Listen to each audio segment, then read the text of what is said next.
We begin with breaking news from the Harris campaign. Moments ago, the campaign released a first look at its battleground state operation, and it's kicked into high gear since the vice president joined the race. In the last 12 days alone, volunteers have placed 2.3 million phone calls, knocked on 172,000 doors, and sent nearly 2.9 million text messages to voters in the 7 battlegrounds. Now, this grassroots support comes as Vice President Harris secured enough delegates to win her party's nomination. We should note the results aren't official until virtual voting closes on Monday. But it's a feat. Joining us now is Dan Cannon, who is the Battleground States Director for the Harris campaign.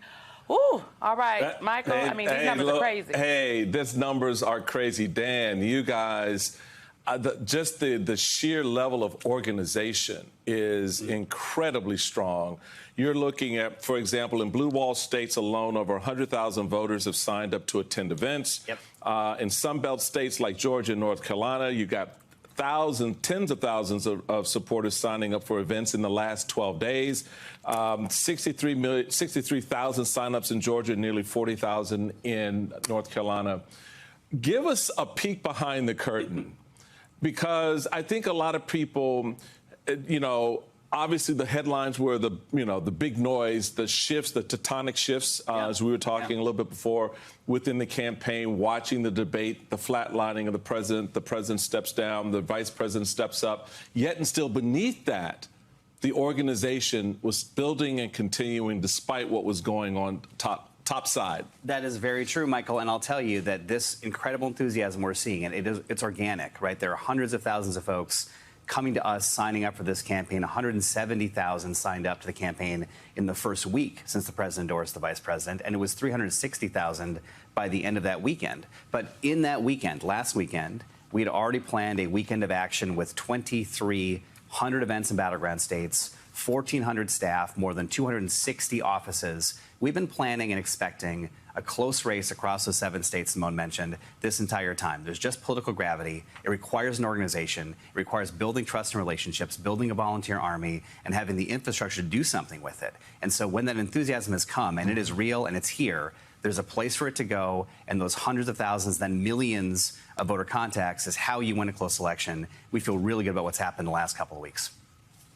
Dan, talk to us a little bit more about the infrastructure here, because I think campaigns are, the candidate is important, the message is important, but you can have the right candidate, a great message, but if you do not have the infrastructure to support getting that message out and organizing people and eventually turning them out to the polls, it doesn't matter. And I do want to juxtapose this with the Trump campaign has been closing offices and not much has been made about their infrastructure. They have doubled down. They're running an unconventional campaign in many ways. And these offices and just the people, it's insane that you all have. You guys know better than I do that the media environment in this country is incredibly fragmented. It's siloed. It is really hard to cut through, even with big moments. And in that environment, in states that are close elections, and frankly, folks, across the spring and summer, didn't want to talk about Donald Trump and tune into politics and want to go to barbecues and have their summer vacations. If you don't have an infrastructure that's on the ground, that finds authentic ways to reach people where they really are, in community, whether that's online or in person, then that stuff is like, stuff bouncing off satellites in the middle of space, right? You have to have something that anchors it to something real in a community. We feel very strongly we've done that. And to your point, Simone, the Trump campaign simply hasn't. They made a huge deal in 2020 about having these community centers in places like Las Vegas. And I think they actually were a bit effective for them at that time. They've shuttered all of those community centers. They've abandoned those voters. I think there's a lack of respect the Trump campaign has for actually engaging real people on the ground and having a relationship. But by contrast, our folks are there on the ground. We've got places in Nevada that don't just do voter contact. They connect folks to social services. They have entertainment. They're physically present and connected to people. And then when the ads come, when the debates come, when the conventions come, it feels a lot more real to folks because you can cut through with that organization on the ground.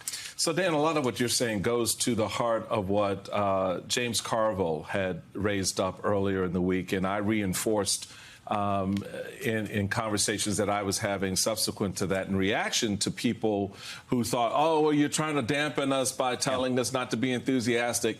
No, what I think Carville was very clear in saying was the enthusiasm's great, but everything is what you're saying is what it has to be channeled into. That enthusiasm has to go into something in order for you to have the outcome at the ballot box in November. Yeah, I think the thing people should understand about this race is that throughout the events of the spring and summer and into now, those big moments we talked about, the race didn't move a ton in either direction. A couple of points here or there, maybe on the national polls. And by the way, I don't think those head-to-head polls mean much anyway in the summer. Right. But we've seen, no matter what the polls were in 2022, no matter what they were in 2020, there's gravity and stuff snaps back into a very tight race. And those 7 states Simone mentioned are going to be close. They are just going to be razor close. And if you have an organization that can cut through and on the margins, talk to voters, mobilize them, persuade them, do things like hear ballots, register people, deal with misinformation and disinformation, and have a presence that's respectful of the voters and their choices, that is how you win a close election.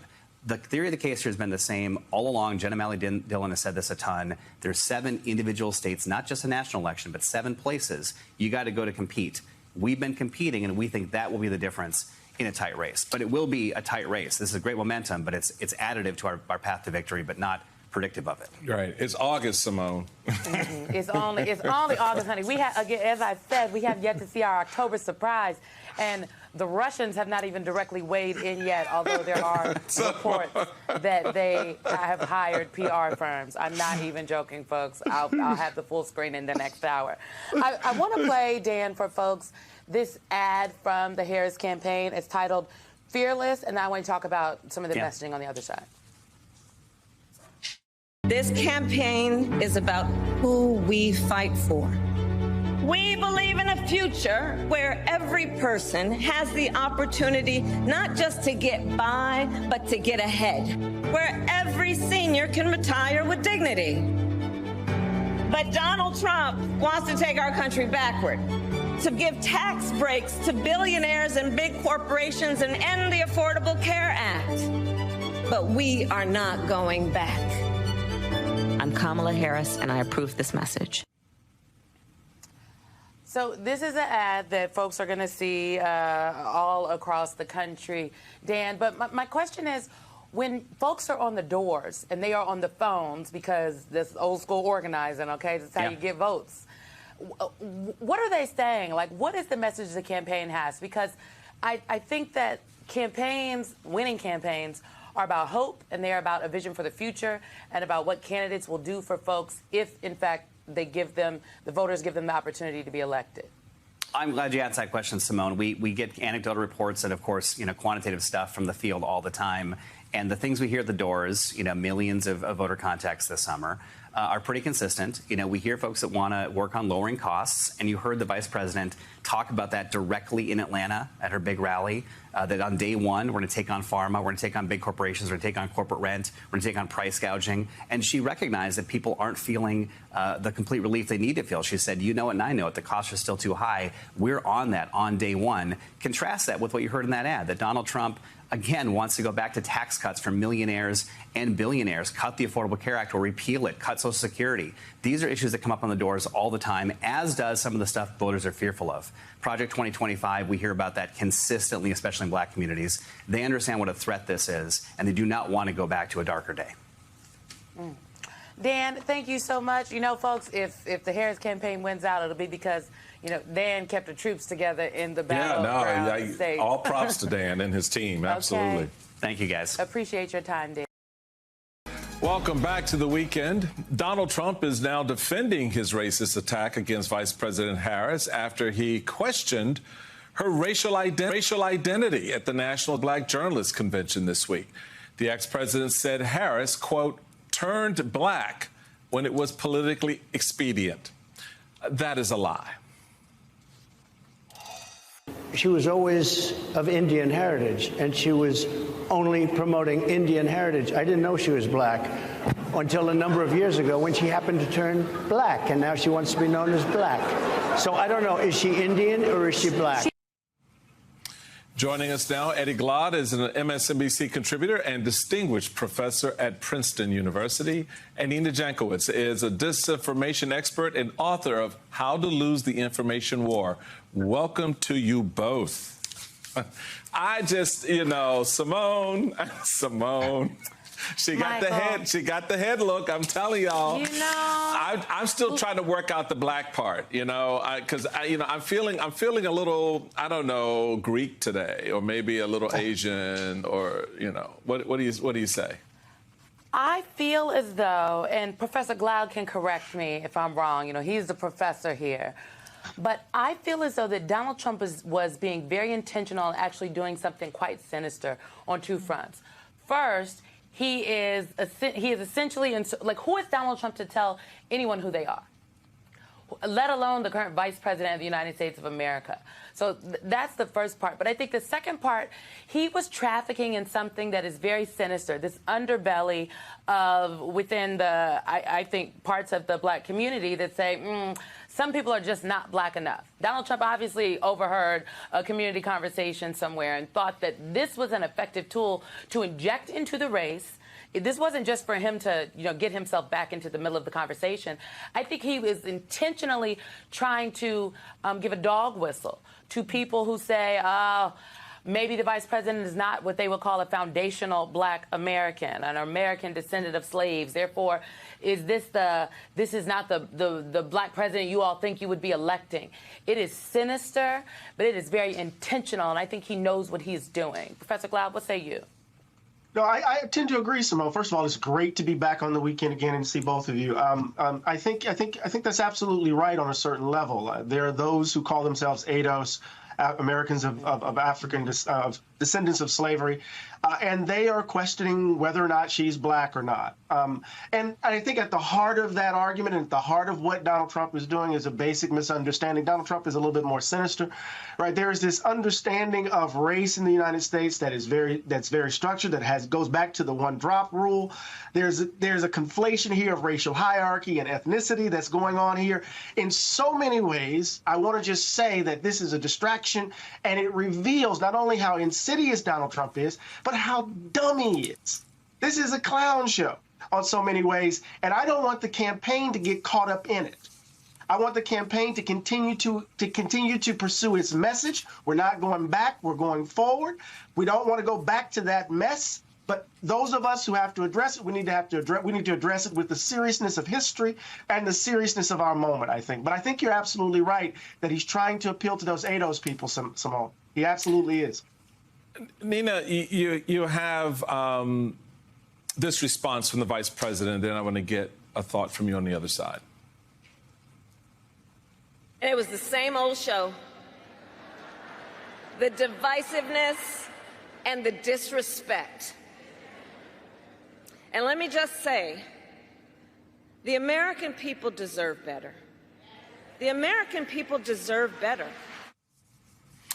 You are someone who knows this space very well, this disinformation space. To Simone's point, there was a lot of disinformation that was leveled up there, not just tinged, but just infused with racism.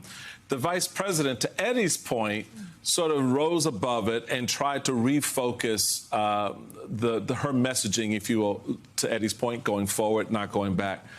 Talk about the difficulty of that when you've got an asymmetrical player like a Donald Trump, who is everything, everywhere, all at once in his stupid and his crazy, up against someone who's trying to run a somewhat linear, forward-moving, focused effort to move the country off of the stuff that we've been stuck in from MAGA and others who've been building up this corrosive narrative around race and ethnicity, et cetera, over the last few years. Yeah, I think as a campaign, certainly, it's really difficult to respond to attacks like that because they're so ludicrous and you don't want to give them airtime. And that's why it's important that we're having these discussions. We're calling these lies out for what they are. I also think it's interesting in the way that the campaign has kind of reclaimed some of these narratives, elevating Vice President Harris as an authentic woman in politics politics, which it is really difficult to be.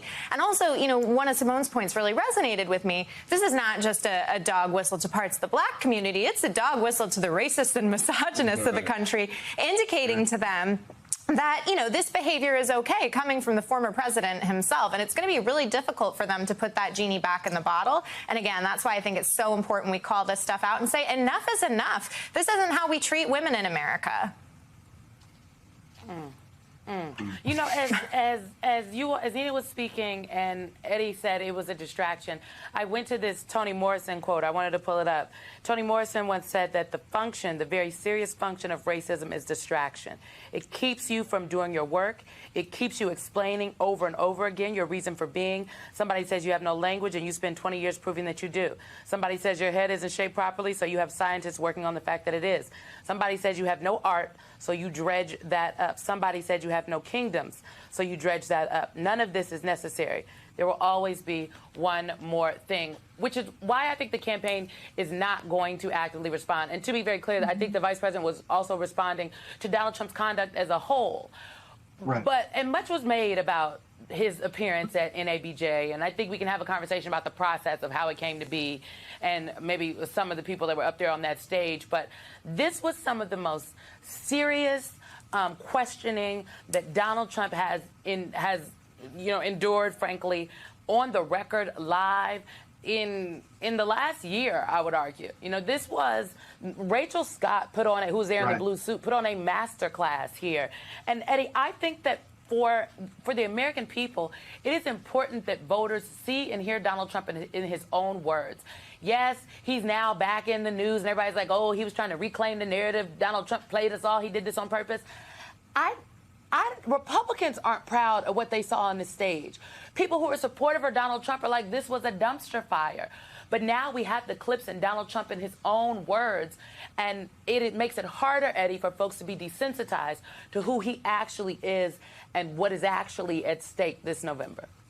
Right. When he's not playing on his home field, he looks small. He looks like he doesn't know how to play the game. And so if he doesn't have folk in the audience shouting and screaming for him, his incoherence is in the forefront. His inability to answer questions directly, his inability to tell the truth, his inability to marshal facts. And I thought Rachel Scott and the others held him to account to a certain degree. But I think Toni Morrison is right in this regard. Right, there's an extent to which we want to pull him out of his comfort zones so that folk can see who he is without all of the pomp and circumstance, without all of the glitter and glamour, as it were. We want to see him for who he is, but at the same time, we don't want to diminish ourselves in the face of that nonsense. Right? There's something that, how can I put this? At some point in our lives, we're going to have to tell these kinds of folk to get the hell out of our faces. We don't want to hear this. Next. Right? Move on. And stop playing games, right? To tell them the truth. Because I think in some ways it takes two to dance. He can come in and do his little shtick, and then we participate. No. We don't want to participate in this anymore. And so I think it's important, as we assert ourselves moving forward, that we let the folk who hold these positions know that we're not going to tolerate it. And one of the ways we're not going to tolerate it is going to be a quick dismissal, if that makes sense. So it does make a lot of sense, Eddie. And Nina, I think that's part of the challenge. I mean, from your own work in this space and trying to understand how the disinformation works, where do people find the energy to Toni Morrison's, very, very eloquent point that those distractions are what you're always fighting up against? And to Eddie's point, how do you then go past that, dismiss those individuals? I look at the amount of time Barack Obama spent trying to prove that he was friggin' born in America. Just to me, I was like, dude, tell this guy to go off and be president. But we get trapped in that space, trying, particularly as African Americans, after 400 years, still trying to prove we belong here. We have been here. This is who we are. This is our story, against the kind of crap we saw take place on that stage at NABJ with Donald Trump filibustering, blustering, making a lot of noise, signifying nothing. Well, you know, I think with Harris, they've been really smart to pivot to her record, right? This is a woman who has a almost 30-year record of public service. She has met with President Xi Jinping, President Zelensky 6 times. She has traveled to over 20 countries as vice president, led the country's policy on AI and other things, right? Let's put that in comparison with Donald Trump, who has 4 years of a record of public service, during which he may or may not have committed crimes, right? I think that is a stark contrast. And I loved this week how the vice president challenged former President Trump to that debate. You want to say these things to me? Say it to my face. That is the ultimate show of strength. There you go. The new jobs report shows growth slowing down significantly in July, with the U.S. adding just 114,000 jobs and the unemployment rate climbing to 4.3%. Here's Vice President Harris this week, just before that report came out, speaking at a rally in Atlanta. Because we here all know when our middle class is strong, America is strong. And to keep our middle class strong, families need relief from the high cost of living so that they have a chance not just to get by, but to get ahead. Joining us now is Jeffrey Sonnenfeld. He's the Senior Associate Dean for Leadership Studies at the Yale School of Management. Welcome. Thank you, Michael. Simone, it's good to be with both of you. Good to see you. Let's unpack, let's talk the economy, because frankly, if you just look at what voters' top concerns are across the board, whether you're talking about black voters, Latino voters, white voters, young voters, the economy ranks at the top of everyone's list. When they talk about the economy, they're talking about housing, they're talking about prices being high. And Axios had this piece about Harris's agenda. And they write that Vice President Harris plans to finish Biden's progressive agenda. Her plans include pushing for nearly $2 trillion and establish universal pre-K education and improve elderly care and child care, as well as a permanent tax cut for working class families. Her instincts are to go further than Biden's attempt to raise corporate taxes to 28%. And this is according to people familiar with the matter who recall that Harris backed raising them to 35% in 2020. I think that 35% number was high, and I don't know if she would still feel the same way right now today. But talk to us a little bit about just the impact of the Harris economic agenda going forward.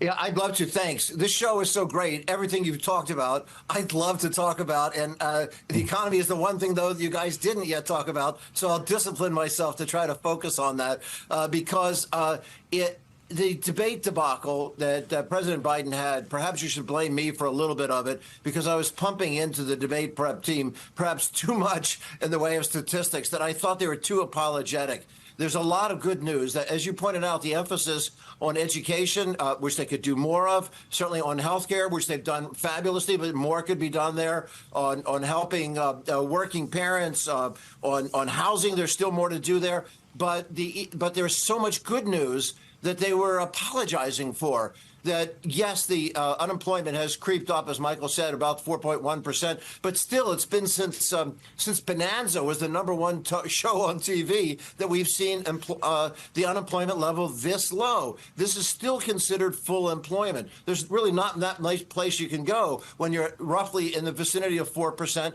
that is full employment, because people are in transition and jobs and things like that. We've seen inflation fall. Many great economists kept saying, oh, we have to have massive unemployment to bring inflation down. But the Biden-Harris administration knew that wasn't true. As in fact, inflation's fallen from like 7.5% to roughly 3.7%. There are some areas where it's high, like, you know, we had this horrible flu go through. We lost a third of our hens, so we lost a third of our egg production. That's up.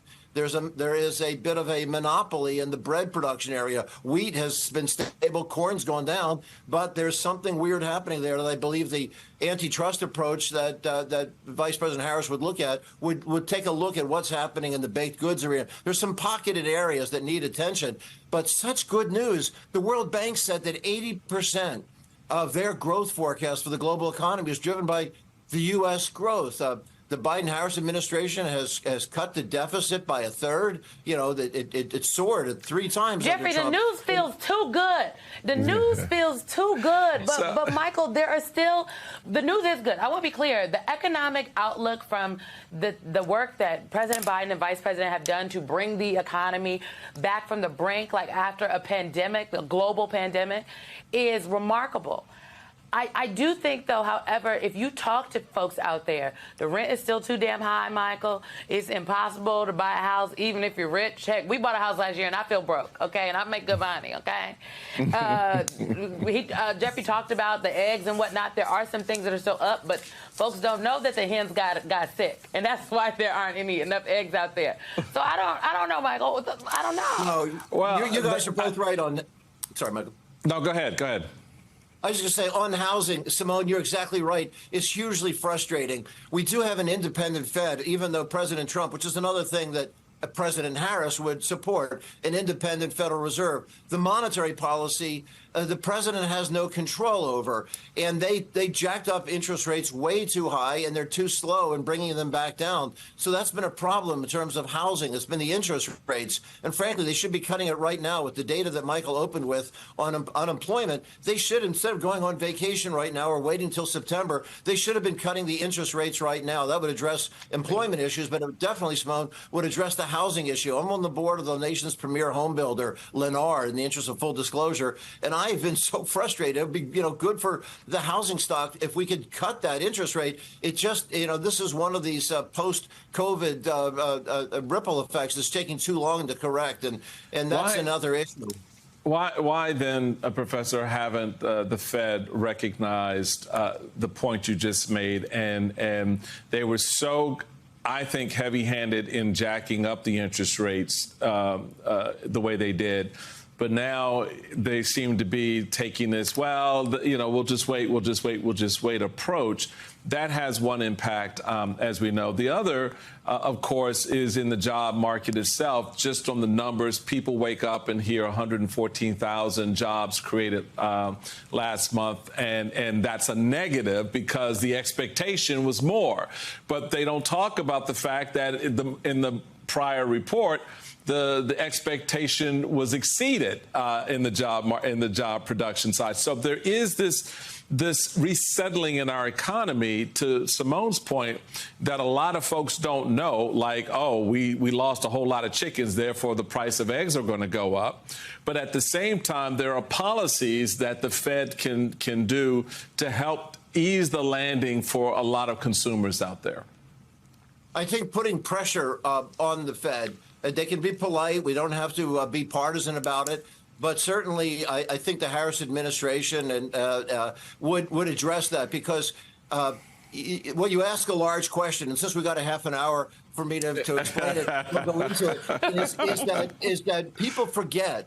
Our memories are so short. How devastating the economy was that was handed to the Biden-Harris administration is thanks to the mishandling of COVID. We had such a shutdown in this economy that it was the greatest recession, the deepest recession in the post-World War II era.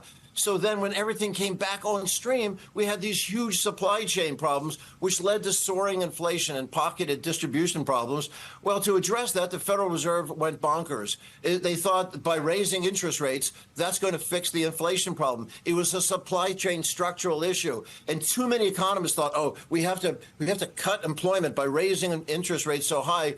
And that's something that was called the Phillips curve, which hasn't worked since the 1960s, a nonsensical curve that trading off employment with insurance. They had a time warp in their mindset. And now we've proven you can do good and do well at the same time. And that's just taking a while to work through. But it's a great economy. And I do think that all of the vice presidential candidates, by the way, have this. I think somebody who has perhaps some of the best grip on this as an executive administrator is Josh Shapiro, who, I guess the rumors are that he's the odds-on favorite. I just have a Time magazine piece that just came out while we're speaking that actually showcases why I think Vice President Harris is likely to select this person. But he works across sectors. He doesn't fall into this trap of business versus other constituencies, something which has been very troubling. It's not hardly any major business leader supporting the Trump administration. This is a century-long break from We have seen for over 100 definitely, years. Donald Trump was trying to get the billionaires back, honey, telling the oil execs, just give me the money and I'll do what you want. Give me the money and I'll give you the policy. Michael, did you hear Jeffrey putting his hat in the ring for Governor Shapiro? Everyone is waiting for the Veep stakes. We'll be watching. For the past few weeks, we've been taking you inside Project 2025, uncovering its radical proposals for restructuring our federal government. Its overreaching goal is to vastly expand presidential powers and eliminate obstacles to presidential authority. So today we're focusing on its plans for America's national defense and security.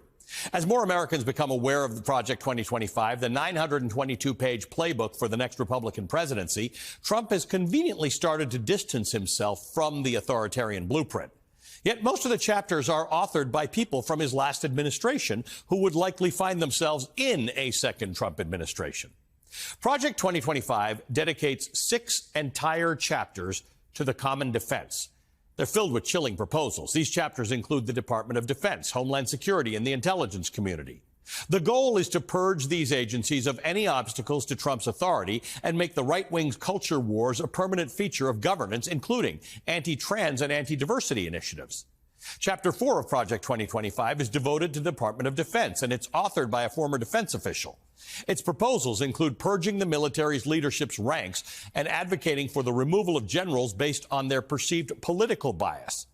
Proposals also include eliminating what it terms, quote, divisive critical race theory programs and DEI initiatives. Project 2025 would also expel trans individuals from military service and, quote, rescind policies contrary to conservative governance principles. To address low military recruitment, which it blames without citing any evidence on woke policies, Project 2025 would force public school students to take a military aptitude test known as the Armed Services Vocational Aptitude Battery, a test to determine military suitability. In fact, declining recruitment goes back 10 years, and studies have attributed low recruitment to concerns over injuries, among other factors, none of which have to do with wokeness. Project 2025 would also put a stop to the Pentagon's efforts to secure U.S. elections, specifically by ending the U.S. Cyber Command's work in defending the U.S. electoral system from foreign interference. Makes you wonder why they're getting rid of a crucial safeguard against election meddling. Chapter 5 targets the Department of Homeland Security. It's authored by Ken Cuccinelli, who served as Trump's acting Homeland Security Secretary. Cuccinelli has been accused of using politics of cruelty toward the LGBT community and migrants. He fought against same-sex marriages during his tenure as Virginia's Attorney General. More recently, in 2022, he urged border states to declare an invasion of their borders and to deploy the National Guard against migrants, a stance that Trump has echoed as recently as April. Cuccinelli's taken his politics of cruelty and he's turned them into policy proposals for Project 2025, including eliminating the Department of Homeland Security entirely, which he slams as focusing on domestic terrorists. Instead, he calls for devoting resources to the border, advocating for a new, quote, standalone border and immigration agency at the cabinet level, one that would heavily militarize the border and prioritize building the wall. Project 2025 also calls for the National Security Council to conduct a rigorous review of all promotions of military generals to root out what it terms social engineering and non-defense matters. Social engineering is defined here as a broad spectrum of things that the right wing is allergic to, including climate change, critical race theory, and DEI training. While presidents have the authority to remove generals, the grounds have traditionally been based on poor performance. Doing so as a political act would tarnish the perception of the military as being apolitical. Critics warn that purging the military ranks for partisan reasons could erode crucial safeguards against dangerous orders, potentially undermining the Uniform Code of Military Justice, which states that soldiers are not obligated to follow unlawful orders. Former Secretary of the U.S. Navy Ray Mabus notes that 2 bedrocks of the U.S. military are the principle of civilian control and the rule of law. Quote, civilian control is enshrined in our Constitution and has guided us through centuries of conflict. The military does not operate outside our democratic system, but instead answers to our elected representatives and appointed civilian leaders. He then describes a troubling scenario if the military is politicized. Imagine a situation where a large group of activists gather outside the White House. Quote, as their numbers begin to swell, as their voices grow louder, the president issues an order to military commanders, take them out. Our military leadership would then be faced with an impossible choice. They'd either have to follow the clearly unlawful order of their commander-in-chief and commit crimes for which they could be prosecuted, or openly defy that order, end quote. All right, joining me now for more on Project 2025's plans for America's defense and security is Mark Zaid. He's the executive director and founder of the James Madison Project, which educates the public on intelligence gathering and operations, national security, and government law. A lot of time on defense. Chapter 7 is the intelligence community, and there are other chapters in here that talk about intelligence gathering. I just spoke at length about some of the implications for that. What concerns you on the intelligence side and in terms of the CIA in Project 2025? Well, thanks, Ali. Good morning. So there's a lot of things. Look, historically, the Heritage Foundation has been involved in obviously many presidential administrations in giving advice from a conservative standpoint, just as there are liberal organizations that do the same on the opposite. This one, though, is different with Project 2025 because it has a very cult-like attitude throughout the document, and it differs from chapter to chapter, but the intelligence national security chapter is rife with problems. Now, there are some very ordinary and in many ways agreeable concerns or identified areas for discussion.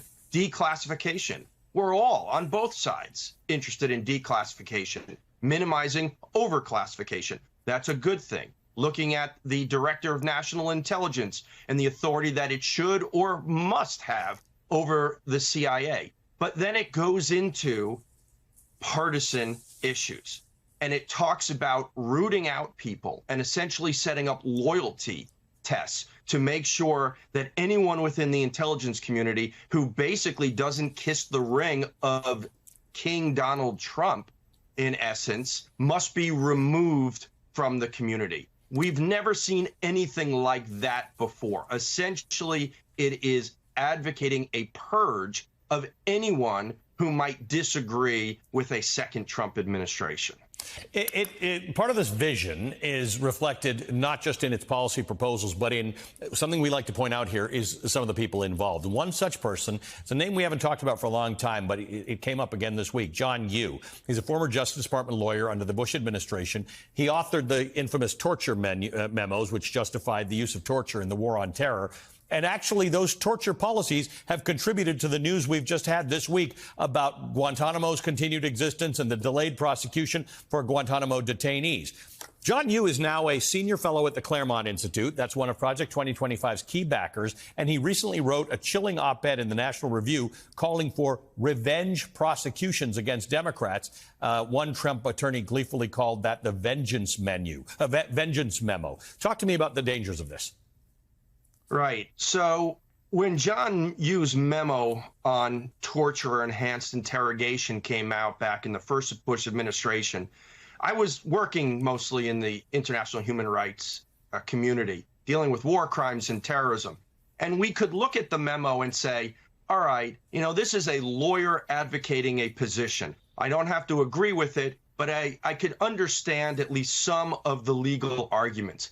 This is different. This is not a legal policy advocation that John Yoo has come up. It is an actual retribution policy, revenge policy. He has basically said a biblical eye for an eye. They did it to us. We should exercise our authority to do it to them. Whether doing it to them was the same or anything or justified.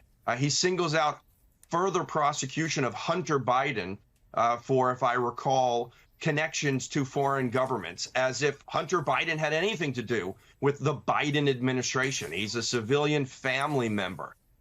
It's a scary proposal that is very similar to Project 2025 that goes well beyond ideological views and policy shifts that a certain segment of the population might want.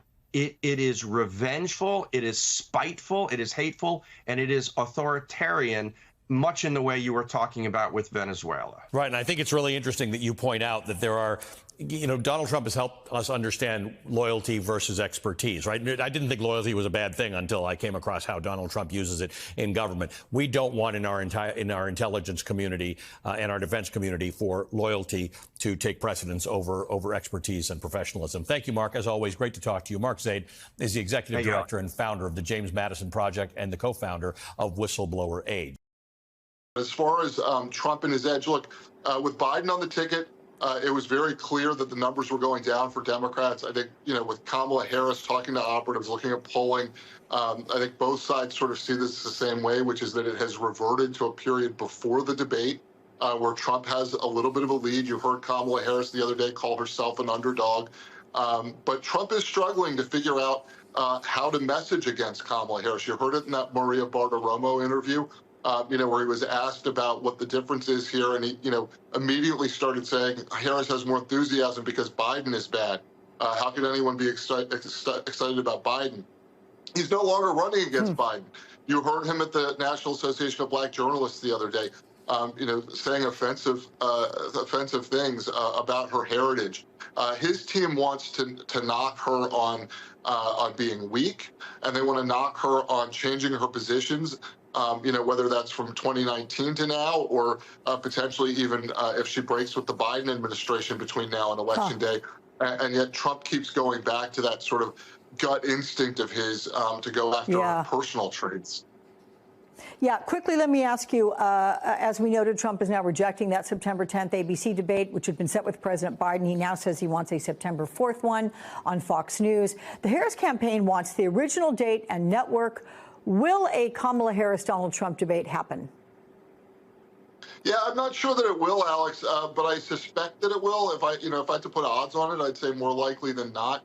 I think it's going to be difficult for Vice President Harris, even in a 100-day period, to get through a campaign without that sort of basic public vetting process. I know Democrats, the sort of Democratic operative elite is a little gun shy of debates at this moment because of what happened with President Biden in June, but obviously Kamala Harris is a much different candidate. I think she's going to have to go through that public vet.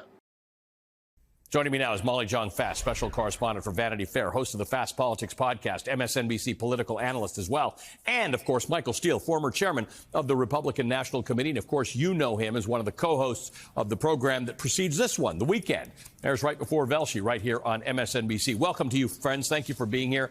Michael, you noted on X that Trump, quote, crapped the bed at NABJ, calling Trump a petulant ass. But his remarks, they were really meant for you and me. Or the audience in front of him. It was meant for his MAGA universe, although some people wonder what was that message and why.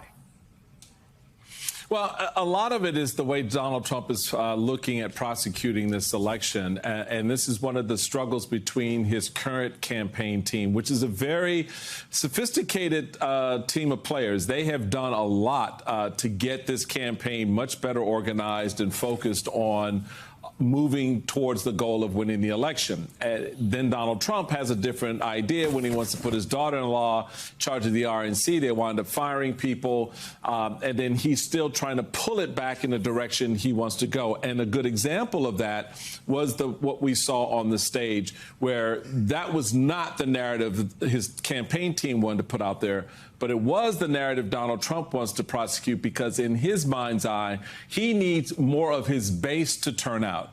The idea of expanding the universe of people who are voting for him, that's too tiresome. That's way too involved. It's easier to get the people who love me and want to be with me and in my presence to come out and vote. So that's going to be a real challenge in some of these key battleground states. That's why the polling, folks, is so important to understand and not get tripped up on. Even when it's good for Harris right now, you can't get tripped up on what those numbers say, because it's not a reflection of who actually will vote.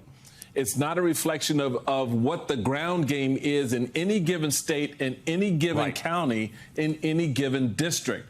And that's where the Democrats, as we talked about in our last hour, with Mr. Kinnaman, who's running that operation, have put the people in place. The Trump campaign have not. So when he's on that stage saying what he's saying, to your point, Ali, he's not talking about to folks to expand the number of people who would turn out. He's trying to make sure that his hardcore base turns out in a larger number. Right, and that's where the enthusiasm part comes into this conversation. If people are enthused, that helps them to vote. And if groups of people are enthused, and Molly, this is interesting because Donald Trump's attacks on Kamala Harris are not landing for a couple of reasons. Some of them are just bad. They're just not that effective. And some of them are entirely turned around by this enthusiastic base of supporters of Kamala Harris, turned into memes and turned into things that cause people to get enthusiastic. That's the answer. I think Michael's point is right. Polls are always tight in this country with presidential races, or have been for many cycles now. The issue is going to come down to who wants to support who signs up to volunteer, who donates, and who comes out to vote. Yeah, I also think one of the things about Harris, which we've seen before with Obama, is there's joy. And so he's trying to turn that joy against her. You know, those videos of her laughing, that was one attack, or her cooking. And I think people just like that. It's been a long, 8 years, 10 years since Trump came into the fray. And I think people are refreshed by just a normal person cooking a turkey. And so I do think that there is a kind of joy in this campaign that we haven't seen in a while in American politics. I also think that, people are galvanized for her, and Trump has only the same material. He just keeps recycling the same attacks. So a lot of the attacks he's using on her, he used on Hillary Clinton. And I think that you can't just keep using these same attacks. You got to think of something new. Well, Michael, something you were talking about just moments ago, Eric Holder, the former Attorney General, has arrived at the Naval Observatory, the Vice President's official residence. He obviously is going to have his vetting papers, and they're going to have a very, very important conversation. So we're going to keep an eye on that. We'll see it in a moment.